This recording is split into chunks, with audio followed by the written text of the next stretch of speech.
Did you know that 40% of high school students vape? Now that's just in 2018. I'm sure that number has jumped up to 50%. It seems like every year more the percentage is just going up and up, and I'm sure currently around 50% of high school students are vaping. Now there should be way more ways to prevent these children from getting these vapes, such as just banning it in the U.S. completely. It's just too easy for teens to obtain these vapes. So today I'm going to be going over some smoking statistics, health risks, addiction, and some prevention. 7 out of 10 smokers say they want to stop smoking, but 1 in 10 adults fail at quitting. And according to the CDC, 4 out of every 9 adult cigarette smokers who saw a health professional during the past year did not receive advice to quit. Now that's crazy. Your health professional should be advising you and getting on your butt about quitting. Because I had one of my brother's friends. He was a smoker, and the doctor recommended a lot of. They had a lot of like programs in the hospital to help him quit, and he ended up quitting. So that surprises me that these health professionals aren't putting out advice for their clients and their patients. So roughly 40% of high school students in 2018 reported vaping, and an estimated 3.6 million middle school and high schoolers reported using vapes in 2018.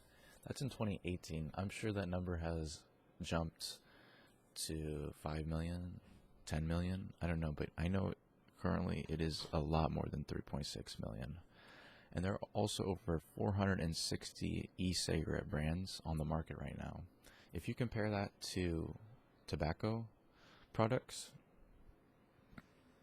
that is a lot. 460. That is a huge number for the market. Now we'll talk about some health risks involved in vaping. Now vaping is better than traditional cigarettes as of right now, but you never know what health risks could come along in the future.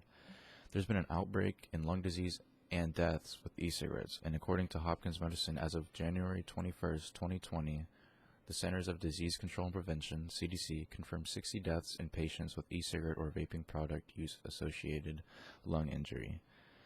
These occur mainly to people with black market modified vapes, including like THC. Nevertheless, they're still very deadly. So it seems as if when people are mixing, vape and THC, that's when it's starting to become deadly, and health risks start to get involved a lot more. But I'm sure even without THC, it's very, very bad. Now, nearly 200 e-cigarettes users have developed severe lung diseases in 22 states. Most cases were among teens and young adults. Typically, symptoms have started gradually with shortness of breath and or chest pain before more severe breathing difficulty led to hospital admission. Some substances found in e-cigarettes have been linked to an increase in cancer, and also smoking while you're pregnant can harm the feces, which we don't want. So if you are pregnant, definitely don't be vaping. Now, according to CDC, as of February 18th, 2020, a total of 2,807 people have been hospitalized from e-cigarette or vaping product use-associated lung injury. Cases or deaths have been reported to CDC from all 50 states, the District of Columbia, and 2 U.S. territories, including Puerto Rico and the U.S. Virgin Islands. And 68 deaths have been confirmed in 29 states of the District of Columbia as of February 18th, 2020. Now, nicotine is the addictive agent in smoking and vaping. It is dangerously addictive and spikes your blood pressure, heart rate, and adrenaline. Now, speaking of nicotine, both e-cigarettes and tobacco cigarettes contain nicotine, which research suggests could be as addictive as heroin and cocaine. That is pretty unbelievable. That is pretty crazy. Heroin and cocaine. E-cigarettes contain more nicotine than traditional e-cigarettes, because you can up your milligrams of nicotine in your juice that you choose to purchase. So when you go into a vape store or you're ordering online, you have the option to choose more milligrams of nicotine, so you can up your your nicotine. You know, you go to buy a pack of cigarettes at the store, you buy them how they are. I'm not sure how many milligrams are in cigarettes, but it's only a fraction of what are in vapes. I know that. And you can just choose to. I think the highest for vapes is like 50 milligrams, which is insane. And I think for regular cigarettes, there's maybe around 12 milligrams, so 15 maybe. So you're jumping from 12 or 15 to 50 in vapes, which is really, really crazy. Now, nicotine can also slow your brain development in teens and affect your memory, concentration, learning, self-control, attention, and mood. And could increase other risk types of addiction later in life. You know, vaping could lead to smoking weed, and then that can lead to other drugs, cocaine. You know, so it's like, you know, it's a starting basis that could just lead to other addictions in life. Now, there are many things that we could do to prevent all of this from happening. You know, we should just be banning vapes as a whole in the near future, but it's very hard to do this and to get Congress to pass this just as a lack of evidence.